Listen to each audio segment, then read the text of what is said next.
The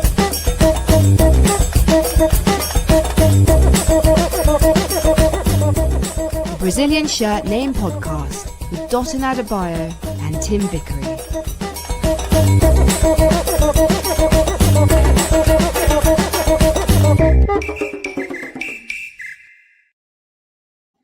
New intro. Mark Machado, our producer, was a little bit scared I might not like it. I thought that was great. That was great. It's woken me up from my little afternoon nap. Welcome to another edition of the Brazilian Shirt Name Podcast.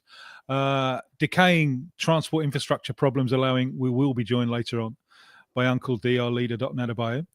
No worries if he's a little bit late, because we have two spectacular guests to talk about, to my mind, one of the most fascinating and important subjects in the world game at the moment. The headline that was given for this was the irresistible rise of women's football. Is it irresistible? There certainly would be some people out there trying to resist it. And to get into exactly where we are in the women's game at the moment, we are joined in a swap deal where I think the UK clearly won, because I moved to Brazil and Julia Belas Trindade moved the other way. Julia, come on down, introduce yourself, and welcome to the Brazilian Shirt Name Podcast. Hello. Happy to be back here. It's been a while since the last time. It's been a while. Yeah. I wonder what conclusions we can draw from that. Maybe we haven't been covering the women's game enough. Also, I've been quite busy. So indeed. I'm sure we'll get into this in a minute. Plenty of things to say about the difference between the Euros and the Copa America, which happened at the same time. And we're also joined, can she kick it? Yes, she emphatically can, by Clare McEwan, one of the foremost writers in the women's game. It's an honour to have you today here with us on the Brazilian Shirt Name Podcast. Clare, hello. Welcome. And if I can start with a question. I mean, from a South American point of view, I looked at the Euros and I was back in London for the denouement. You know, I was seeing the big screens in Leicester Square and the massive TV audiences and the, you know, from a South American point of view, this is just extraordinary. This progress that women's football has made, it's just unbelievable. When I left the UK, there was nothing like this. So does this mean, am I looking at things through rose-tinted glasses? Is there a dark side, or has the progress been just so sensational that we all need to start celebrating? Oh, the progress has been sensational and we do need to start celebrating, but there is still loads of work to do. I think it's very easy on the surface to say job done. Look at it, look at those crowds, look at what the Lionesses have done, the growth in the game, the domestic game as well. But yeah, I think scratch the surface, there's still plenty more to be done, but much to be celebrated. So what are the key points, you think, on both sides? What needs to be celebrated and what needs to be done? Well, I think celebrate it. We must celebrate all that the Lionesses have achieved. Huge viewing figures. The final got more viewers than any other programme on domestic TV, in fact, than 2025. They obviously have created, a huge fan base. Back-to-back Euros, absolutely ridiculously insane. And the WSL has grown since 2022. Lots more people go and watch that. There was a slight dip, I think, in viewership last season, which is probably because we didn't have a major tournament, and actually probably tells us quite a lot that there is lots still to be done. The Lionesses obviously draw crowds, understandably. Who doesn't want to go and see Chloe Kelly in a penalty skipping? But I think below that, there's a huge divide, isn't there, between WSL and further down the pyramid. I'll always talk about not enough female coaches, and that starts right from grassroots. Getting more girls into the game is obviously key. Injury prevention, funding, investment of all descriptions. So there's tons more to do, I think. How much in the UK how much has this progress been results dependent? I mean, England could have lost at any number of stages, and had that happened, would you be talking with such enthusiasm? Or so how much of it do you think is dependent on the victory? I think the first victory, so 2022, was absolutely essential. I think the figures will say that. This time round, I don't think it was essential, but I think it was very important they got deep into the tournament. I think it was important they got through the group stage. And the further increase that they got closer and closer. I don't think it was as vital this time. But saying that, I think there was something in the Times about women's football can no longer be eradicated, and I think there were lots behind the scenes who were still fearful that it could be cancelled again. And I think the next win, this win, has consolidated that. So I don't think it was vital this time, but I think it was important they did well. And I think having done well, it will prove to be really, really important going forward. And the Lionesses now have 2 challenges. One next year, I think it will be either March or October, is the Finalissima, which is pitch the European champions against the champions of South America, who are, of course, after the recent Copa America, Brazil. And their next challenge for the Lionesses after that will be the next World Cup in 2027 in Brazil, which leads us, of course, to the Copa America, which finished on Saturday in Ecuador. Julia, what do you make of it? Positives, negatives? I think I know which side you're going to incline this one to. What did you make of the whole thing? Yeah, so looking at the Copa America, especially after you talk about the Euros, it's shocking how different it is. Back in Brazil, you had viewing parties, so it was, in the end, positive for Brazilians. Of course, having a title, who doesn't want to add a new trophy to the gallery? You've had, for the final had amazing viewership numbers. So it was broadcast on free-to-air television, which increases a lot. And of course, Brazil being a huge country, that increases the numbers quite a lot for CONMEBOL, for South America in general. At the same time, throughout the tournament, we've had players complaining a lot about the structure, about the conditions that were provided for them. So while we were watching, and the Euros were broadcast in Brazil as well, while we were watching the Euros and the massive, attendance of fans, you would watch the Euros in the afternoon, and then in the evening you had the Copa America, and in the Copa America you had empty stadiums. You didn't have like a massive media presence there, so you didn't have access to a lot of information about the other teams.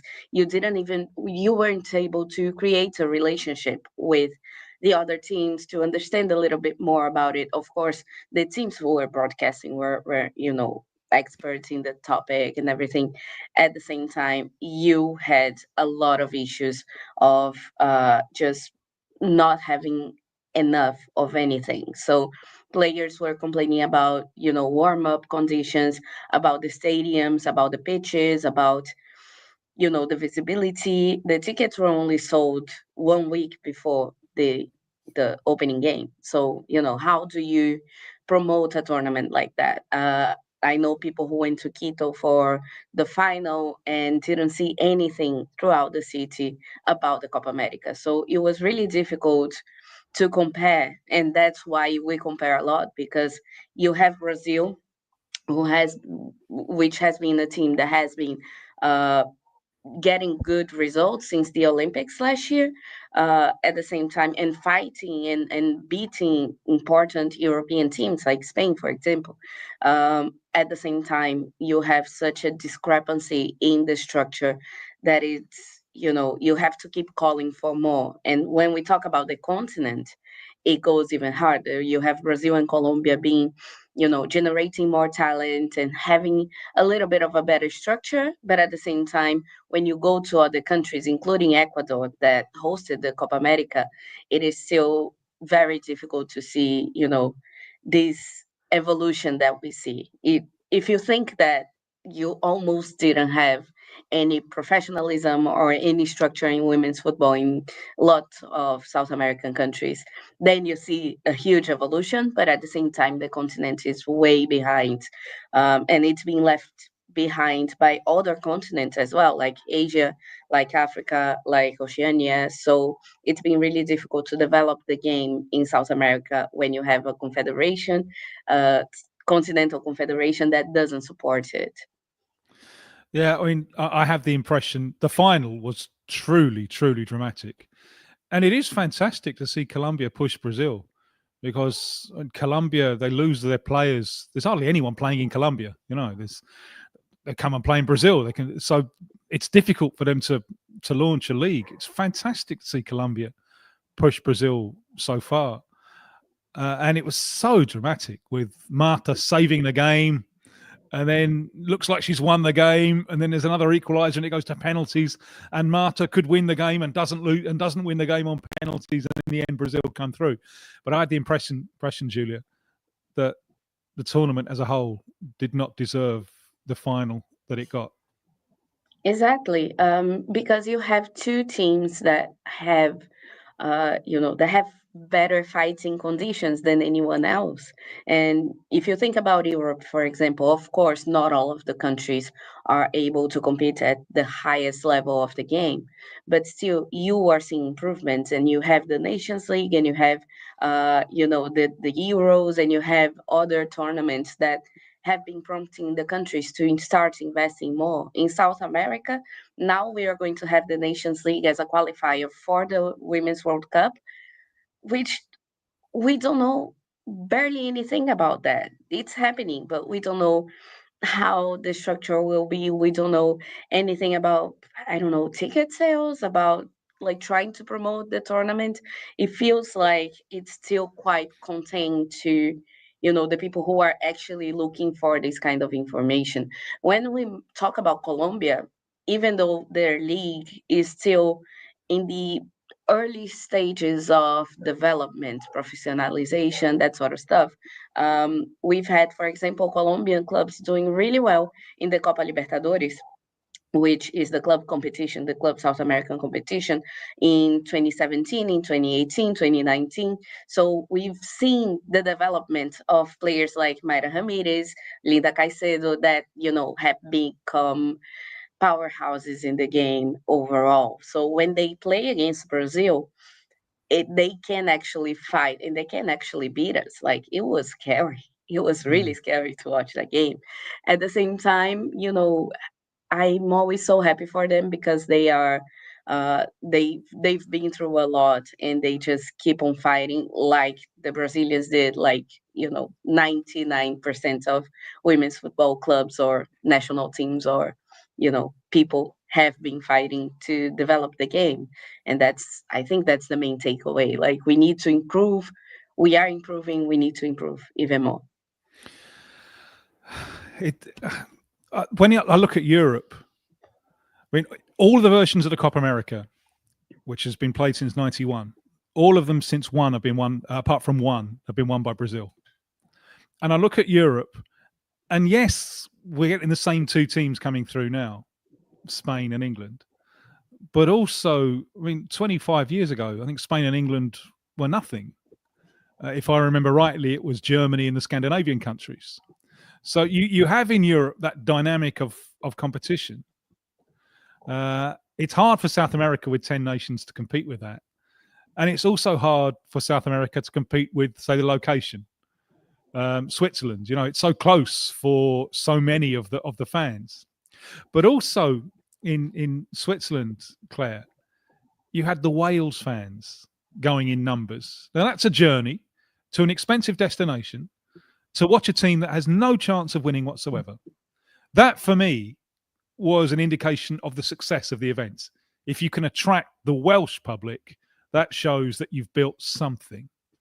What can the rest of the world learn? I know Europe has some advantages here, but what can the rest of the world learn from the progress that's taken place in Europe? I think that there's a real appetite for it. And unless you build it, people can't come. People can't support their team. Yeah, the Welsh fans went out in absolute droves, didn't they? And like you say, long way loads of money, but they had an absolute blast. And that'll do, and it's not even their first national sport, rugby is really. So I mean, I think some you have to invest. I think it just, you have to invest in it, and you have to believe that despite the fact that I mean, geography is going to be different, and that it's harder in South America for sure with the distances. But I think if you build that and invest in it, there is an appetite there, and you'll find these people. I mean, it's taken a while to do it here. Obviously, this is relatively new that the Euros are as big as they are. But I think you have to know that the appetite's there, and you have to invest in it. And that there will ultimately be money to be made, and businesses should recognise that now.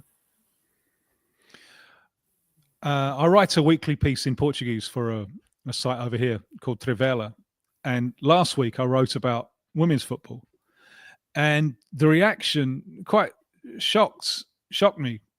I know that women's football, it inevitably meets with resistance. Much more resistance, I think, than other sport which women do, because it is seen by so many, maybe outside the United States, as invading a male space. But the reaction that this piece got from the troglodyte tendency was there is a real desire to extinguish women's football from this Brazilian audience. And I thought that had been overcome. And it hasn't. Claire, does that tendency still exist in any significance in England and in Europe? Yes, sadly it does. You only have to dive through Instagram with a popular platform has written something, then you'll very quickly find resistance to it, and some male who feels that the need to try and extinguish it and say how rubbish it is, and you'll find a lot of them. And I think that kind of plays to the fact that how big a success it's becoming, to be honest. The more resistance there is, the more I think, we're winning. The England-Sweden penalty shootout, I think, was held up by some of that tendency as an excuse to ridicule the sport. Did you feel the same way? Yeah, I think so. I think there was a lot of talk about the penalties being poor, which is not particularly unfair, to be honest. But the goalkeepers are a lot better, and there's plenty of male penalty shootouts. So rubbish. I've been an England fan for a very long time. Seen some shockers. In Brazil, I mean, you watch the equalising goal from Marta. It's in the 96th minute, and any player of any gender who's ever played the game would have been extraordinarily happy to come up with something like that at that moment. And yet, there is still how deep, Julia, do you think this goes? This resistance to the women's game? It is, honestly, I feel like it is just a matter of being a naysayer, being hello, Dotun. Welcome. Hi, Julia, my Avon lady. How you doing? I'm good. Yeah, great to have you on. Thank you. Yeah, it's absolutely fascinating. Apologies for being late, but don't let me cut you. You carry on. Okay. So basically this hatred for women's football comes from a hatred for women.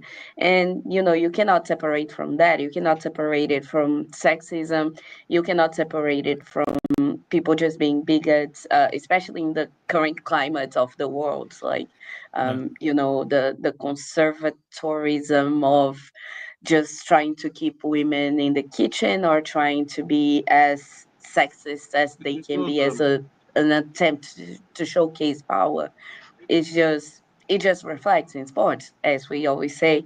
Sports reflect like the society they are in. So when you look at the hatred for women's football, it's never just about how poorly you think they play, or about how you don't think the game is interesting. It's about women are not allowed in these spaces. In England, there was a a video that went viral on a radio show. I don't know which radio, but it was a guy calling to the radio just to say how much he hated it, and not being able to give any specific answer about it, about why. It's just like visceral, and that's something that you're not going to fix by just showing women's football on the telly. It's just going to be, we have to educate, we have to show people that, women are people too, and they also can occupy these spaces. And, that's the main thing. I wonder how much we are now having to swim against the tide. Friends of mine who are based in the United States, they're telling me that, because now there's the second Trump administration, they really have power. And this gives them the need to think about what they want to do with this power. And there are some of them there who really have as an objective getting women back in the home. That's a real objective of the American far right. Now, the American far right also appear to control the Brazilian far right, so this is a battle in the country that unites us as well. Do you think that women's football is now so well established that it can't be extinguished? It can't. It's now consolidated itself as a real serious player in the sporting scenario. Claire, what do you think? I think in England, I think that's probably true. I said before, I think there was probably a concern from fans and people within women's football that it was still not entirely safe. I think it'd be hard to eradicate now, just because I don't think women tolerate what they did a little while ago. I think now we've realised that this is down to us. We can't wait for permission. We've waited 100 years. Nobody's given us permission, tried to stop us playing, all that. And I think now it would be very hard to put the genie back in the bottle. I think England's win consolidates that, does consolidate that here. And I just think that now nobody is going to stop us again. But I don't think that may be not true in other parts of the world. What do you think, Julia? I just say that it's not about necessarily extinguishing it, because, for example, in Brazil, women's football was prohibited by law. So women who were playing the streets could be arrested, and were arrested by the police. So for 40 something years, and they never stopped playing. I was just talking to a player who used to play in the 80s, in the 70s and 80s, and she was telling me that she would pay kids for treats so they could let her know that if the police were coming, so she wouldn't get arrested. And when she was arrested, because that happened quite a lot, it was a small town in the countryside of the state that I come from, Bahia. So they would just sit her there in the, not even in the jail cell, because there wasn't enough space for, that kind of petty crime. So they would just hit her there and wait for her mom to pick her up. So, and she never stopped playing. And these things, these stories have repeated themselves. In Brazil, there's this whole pattern of, during the prohibition, women were playing football and growing within football until someone reminded them that it wasn't allowed. So, it's about resistance more than, being there or not being there. And in Brazil, I don't think you can ever exclude women from football, because it's the national passion, it's the sport of the country. People notice now that women spend money because they want to watch football, they want to use their team jersey, they want to play, they want to practice, they want to become players one day. So I think it's more about establishing that the women will have great conditions, will have the condition to play without getting injured because they have poor equipment, or being paid a salary if they are playing professionally, having maternity rights, etc. You talk about the equipment brings me on to the subject of especially ACL injuries and so on. And I'm not a specialist in this field, but I understand that the boots, historically have never been developed with women's bodies in mind. Are we seeing any progress on this? Yes, we are seeing now, for example, brands developing boots, developing research that is connected to women's bodies, using, instead of doing, for example, the I don't know the word in English, the amortecimento, like the Yeah, I can't speak English anymore. I've lost that one. okay, I agree. so I agree.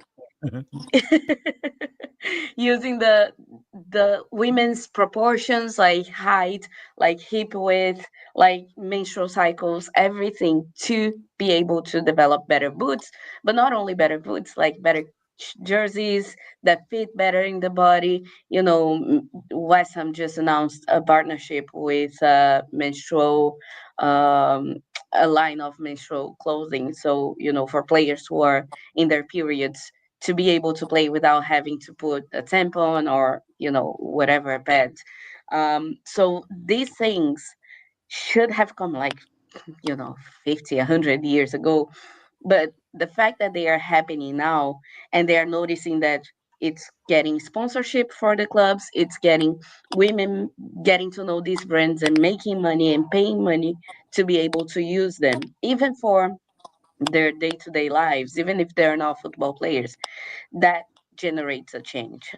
Money moves the world, right? So that's unfortunately where we go back to. One subject, Claire, where Julia can't really help us, is the atmosphere in the stands in the Copa América in Quito, because there wasn't any. 300 fans a game. There's not enough to. But what was it like? What was it like? The atmosphere. How is the atmosphere in the stadiums in women's football changing in its own dynamic, and how is it different from a men's tournament? I mean, it's obviously building and getting bigger. I think I went to the Emirates to watch Arsenal Man United women at the end of last WSL season, and it was absolutely rammed. And the atmosphere, it tends to be more, I don't know, it's called more camaraderie. I'm a Man United fan. I was actually sat in the Arsenal end, and we can tell from your accent that you're a United fan. It's so clear. Yeah, I'm from Cornwall. I could pick anyone because we didn't have any, still don't have any. So, but I mean, the atmosphere feels joyous. I think, more than the men's, which feels somewhat terrifying sometimes, certainly territorial.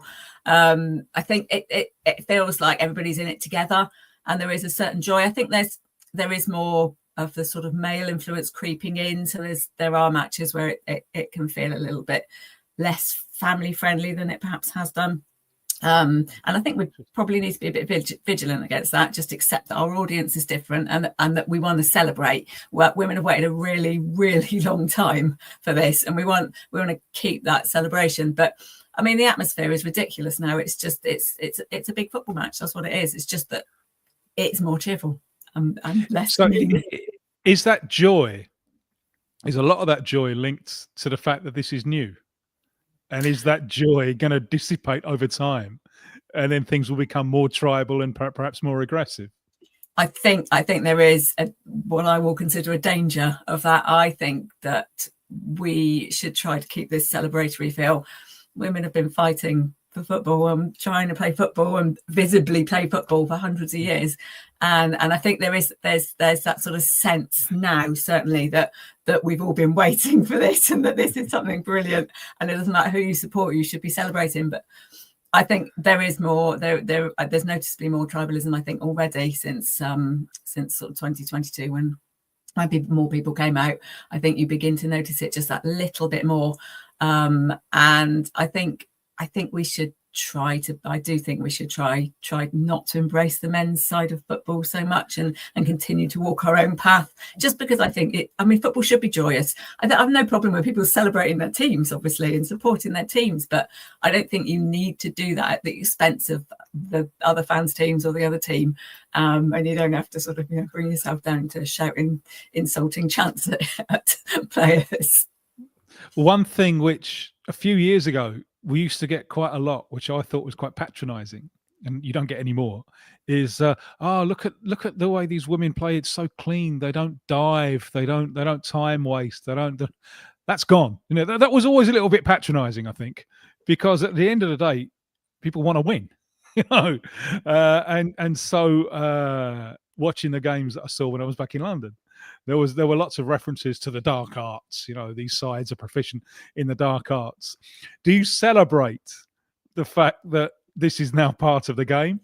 And how did you feel when people were saying before, oh, these women, they play the game in such a clean spirit? How did you feel about it? Did you find that patronizing? I didn't know. I didn't actually. I think it's quite nice, quite refreshing to watch a proper game of football without a load of rolling around on the floor crying over nothing. And I actually think that's still true in the women's game. I think that, and I think it should be something celebrated. But yes, the dark arts are creeping in more and more and more. Yes. And I don't have a problem with clever dark arts, but I don't really like the time wasting. And I'm in Spain in the final.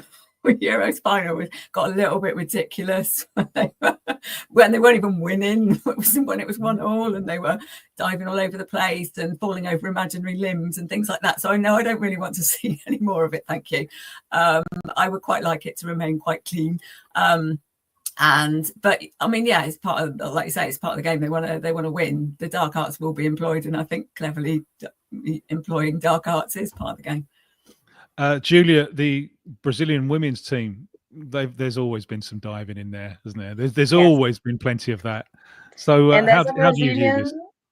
Yeah, as a Brazilian, I see it as strategy. I know European people are like, yeah, no, let's keep the ball rolling.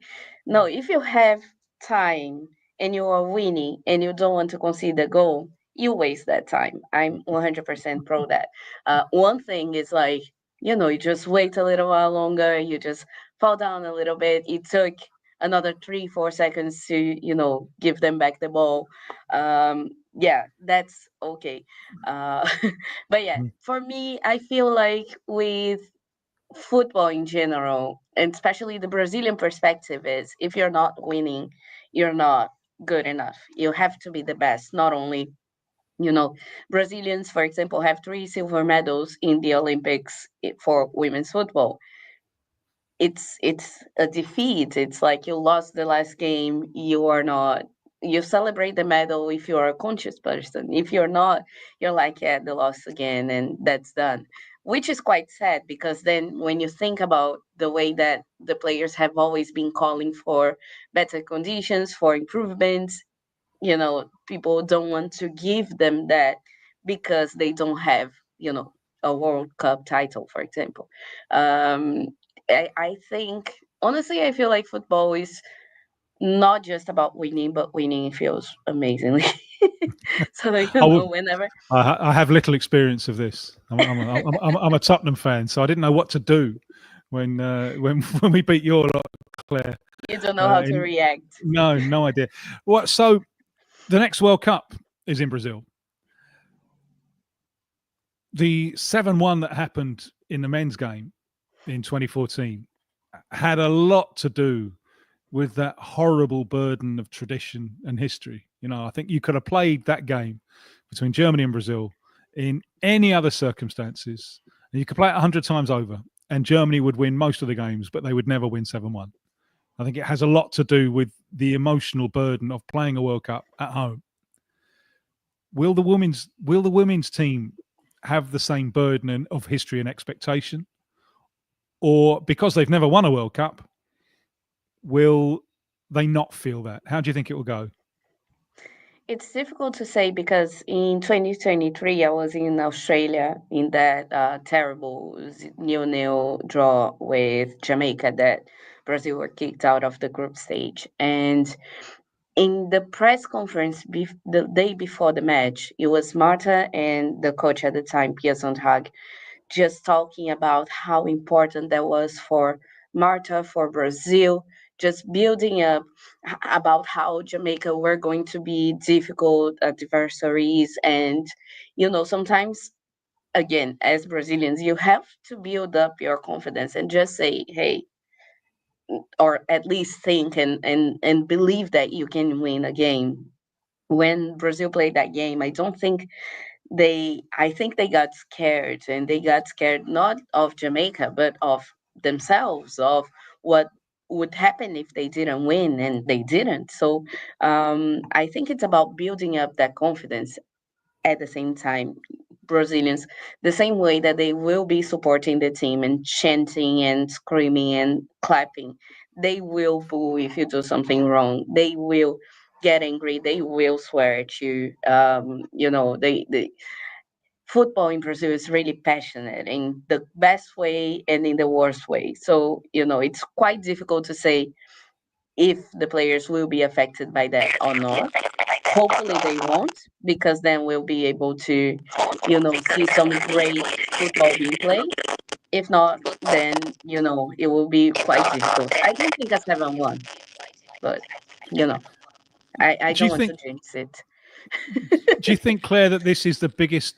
This next World Cup will be the biggest success, the biggest test so far of the new European powers, of Spain, England, and so on. Is this the biggest test they will have ever faced?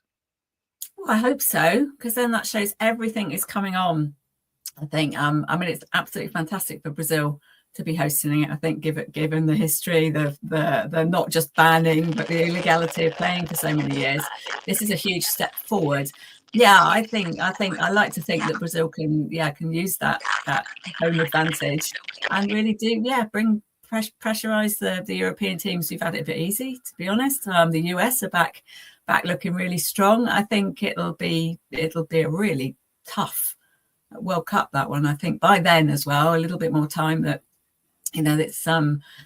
that everybody is coming along and everybody's kind of seeing more of football. So you get to see loads of the European teams, Spain, England. They're no longer going to be a surprise. Everybody will know them. And yeah, I think so. In Australia and New Zealand, Australia did really well.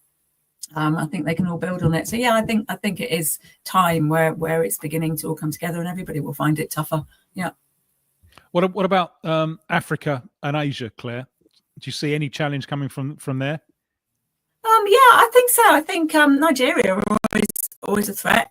I think they will bring. I think to win it from those continents is probably less likely at the moment. I don't know. Japan are always threatening.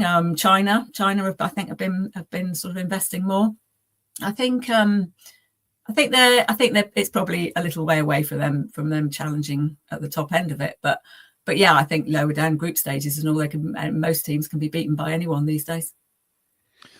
During it's September, I think, of 2027 that the World Cup will take place, and Brazil made a promise they will suspend the men's league for that month. I think there will be still be games in the Libertadores, our Champions League, but basically men's football will be suspended for the month, which could anger some people. I think there could be a negative reaction to that. But anyway, so the spotlight will be on the women's game. Now, I've always thought this is just a fabulous opportunity. But this is something I heard on Tuesday from someone inside Brazil's FA who said, well, Brazil's clubs, the clubs playing women's football, they won't benefit from the World Cup. So often you wonder if they're just paying lip service to. Why haven't they got behind this more, Julia? Why? And you look at what can be done, and Claire has came out with a line: "If you build it, it will come." Why are they so reluctant to build it in Brazil? Short answer, sexism. Long answer, I would say that the Brazilian FA is not supportive of women's football. The period where we've achieved as a little bit more, actual equal pay for the national team for men's and women's, for example. We signed Pia Sundhag, who is one of the best coaches in the world, to coach the national team. We developed the under 17 national team that we didn't have. We only had the under 20s, for example. it was the same period where the president of the federation was accused of sexually harassing one of his employees within within the FA building. So there were recordings, there were, police was involved. He was ousted because of that. So, women's football for him was a platform to try to hide from this scandal. And the following presidents haven't necessarily been supportive of women's football. In 2023 in Australia, the president of the Brazilian FA was with the national team. He was traveling. He would show up at the training sessions and just wave at people and sit down and chat with the journalists for a little bit and then leave. And then when Brazil lost, he fired every single person that was connected to that trip. So the coach for the under 20, this is one of the most Brazilian FA stories ever. The coach of the under 20s was invited by FIFA to be one of the technical analysts in the World Cup. And then he traveled. He wasn't with the national team, the professional, the senior team.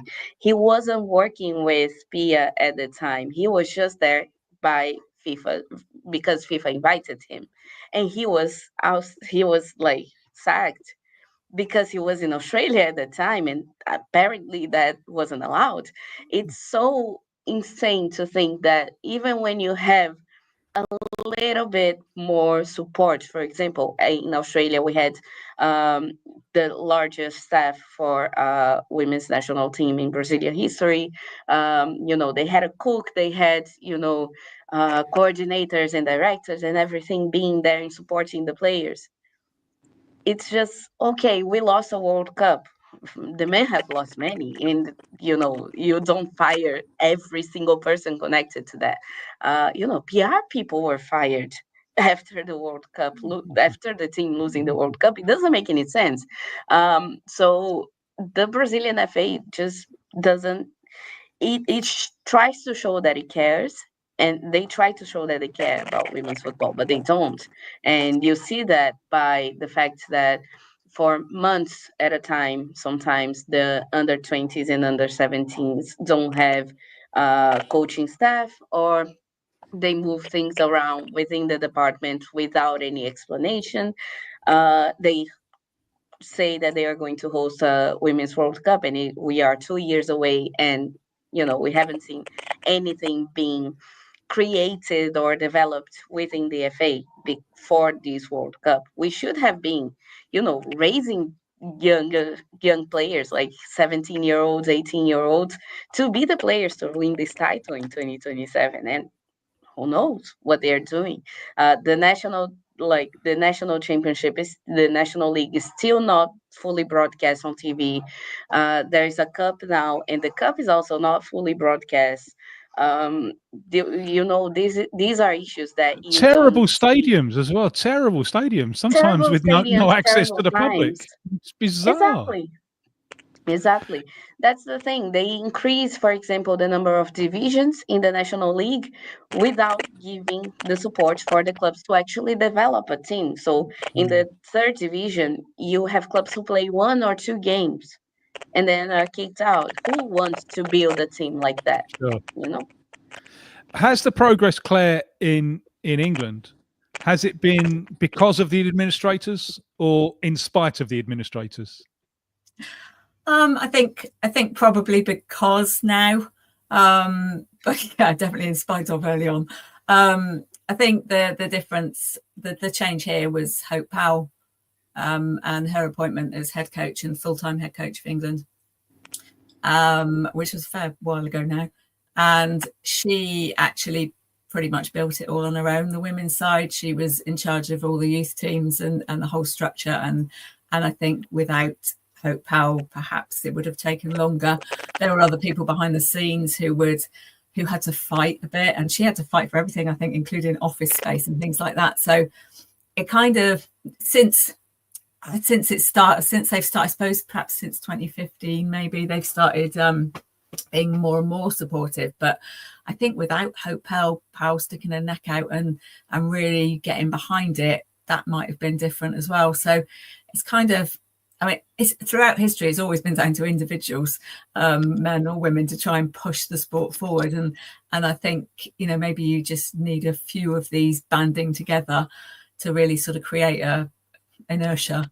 But yeah, I mean, since then, it's the FA are very, very supportive now. I don't think there's any question there that they are fully behind women's football and fully, you know, behind supporting everything that happens within it. But yeah, I mean, it certainly hasn't always been so. So I hope that's sort of some comfort to the Brazilian side, that maybe it doesn't need full support just yet, but it needs, you know, the catalyst of maybe a World Cup to show people that it's worth getting behind. In this time of triumph, is that role of Hope Powell being remembered? Not as much as it should be, probably. No, I haven't heard her name talked about recently when it really should. But without her, I feel we're still probably a little bit further behind. I mean, I'd like to think that eventually you get there, somebody else does it and all, but what she did for the professional side of women's football in England setup can't be underestimated. It really can't be underestimated. Everything came through her. They should really be bringing her up front then. I think so. Yeah, I think so. For the current coach, I imagine it's the one thing that she hasn't won, isn't it? The World Cup. So I'd imagine she's going nowhere for the next 2 years. I don't think so. I think she's still in contract until the end of the World Cup. Right. And yeah, that's got to be right at the top of the bucket list, I think, and for the Lionesses as well. I know Lucy Bronze is hoping that she will be able to hang on for that, and I'm pretty sure she's got her eyes very much on that prize too. But yeah, Serena Wiegmann is contracted till after the World Cup, and that will be what they start focusing on very soon, I imagine. Lucy Bronze speaks Portuguese fluently, so you know, for her, Brazil is going to be an amazing trip, I imagine. But doesn't she speak that absurd European branch of Portuguese that sounds like a Slavonic language rather than a Latin one? But Brazilians are friendly and they try to help either way, so I think she'll manage. Anything to add, Dotun? Yeah, it's been fascinating listening to this.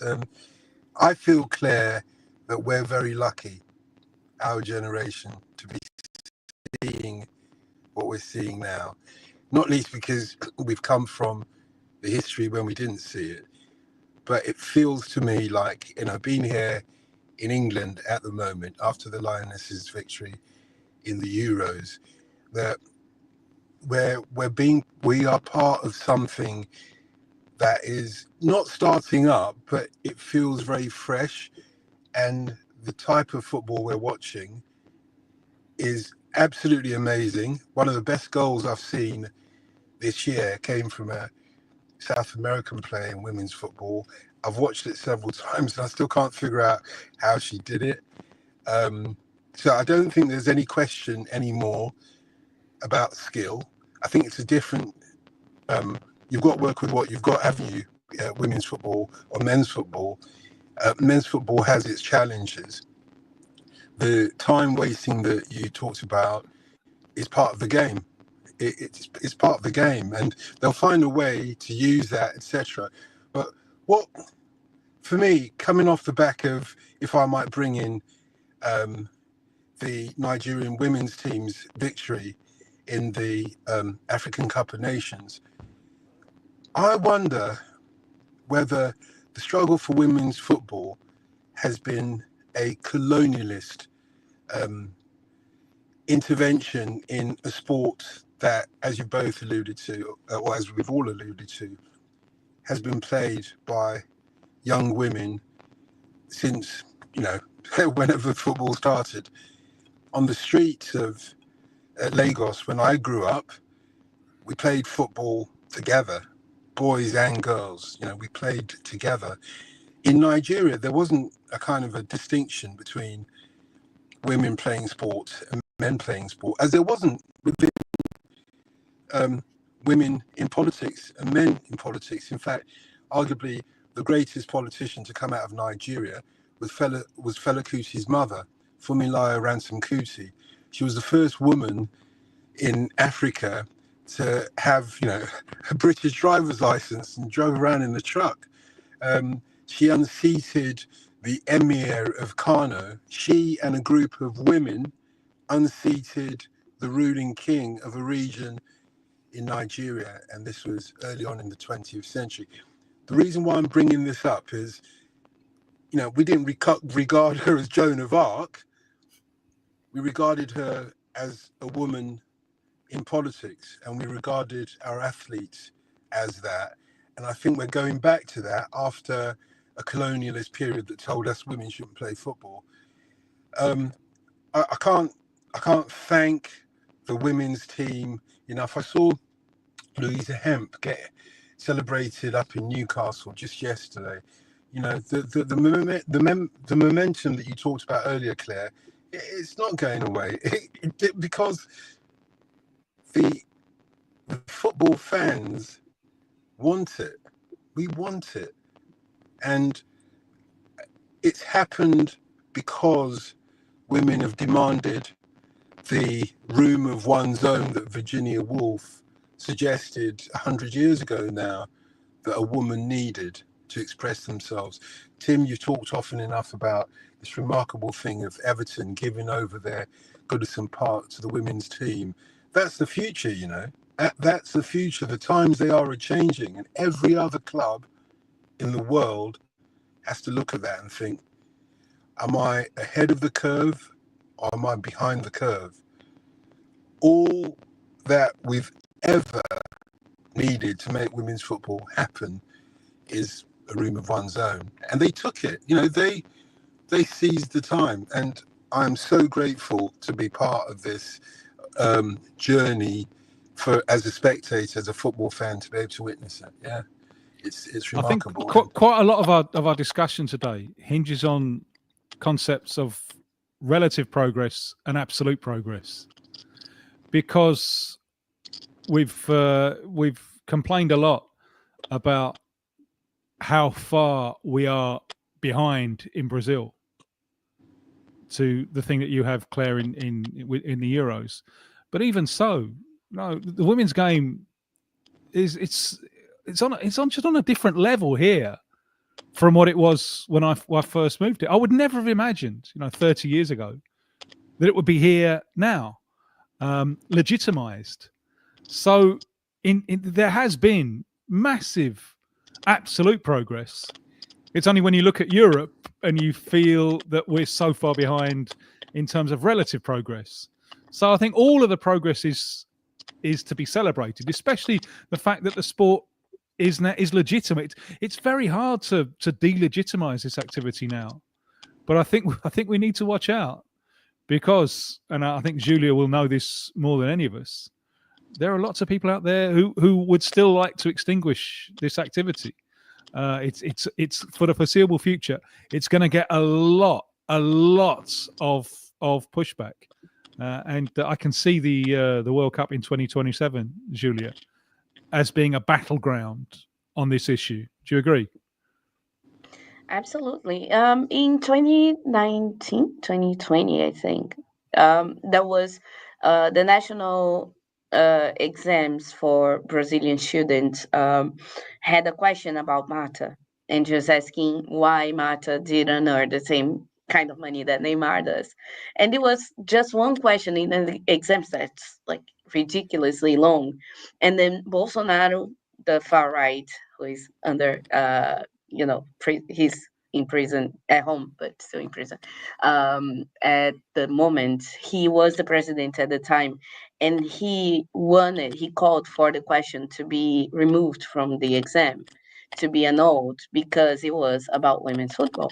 And then, when you think about what Trump has done, complaining about Megan Rapinoe, and we think that Brazil has a presidential election next year, it's quite difficult to say for sure that it's going to be, we can only hope that the person who takes over office, or if the current president continues, that they continue to support it, because it would be terrible for the Brazilian image of, the country of football, which is something that sells plane tickets to Brazil, that sells tourism to Brazil.